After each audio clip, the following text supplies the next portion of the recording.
High বন্ধুরা, আজকে দুটো মেয়ে জেদ করছে যে স্যান্ডউইচ বানাবো। হাতে সেরকম কিছু নেই, শসা হচ্ছে টমেটো যেগুলো ছিল আর কি, তা দু রকম একটা ভেজ বানাচ্ছি আর অল্প কিছু মাংস ছিল, ওটা দিয়ে একটা বানাবো। দুটো রুটি নিয়ে আছে, তাই মেয়ে বলছে আমি কাটবো, এই বসে কাটা শুরু করেছে। হঠাৎ আর একজন বললো চা খাবো, তা দোকান থেকে গিয়ে চা আনলাম। চা এনে খেতে খেতে কেটে নিলাম একটা পেঁয়াজ, টমেটো, শসা সব ওপরে সুন্দর করে সাজিয়ে নিয়ে একটু গোলমরিচ দিয়ে দিলাম। একটু বাটারও দিতে পারো, আমার ছিল অল্প দিয়েছি। আর একটাতে চিকেন, টমেটো দিয়েছি, পেঁয়াজ দিয়েছি, দিইনি মানে শসা দিইনি ওতে। তার মধ্যে ওই অল্প বাটার দিলাম।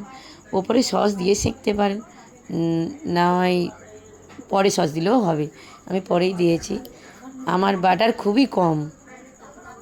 তারপরে এই তাওয়ার মধ্যে রেখে অল্প আঁচে, তেল একদম অল্প, বাটার দিতে পারো, একদম অল্প তেল দিয়ে আস্তে করে আঁচে ঢাকা দিলাম। ঢাকা খুলে একবার উল্টে দিয়ে আবার ঢাকা দিয়ে এই দেখো কত সুন্দর ব্রাউন ব্রাউন হয়েছে।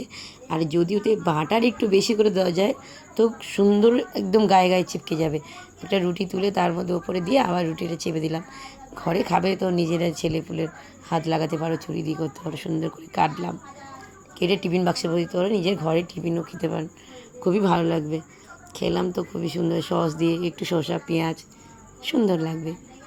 ঘরে বানিয়েছি, সত্যি সুন্দর হয়েছে। নেক্সট ভিডিও দেখা হচ্ছে, বাই।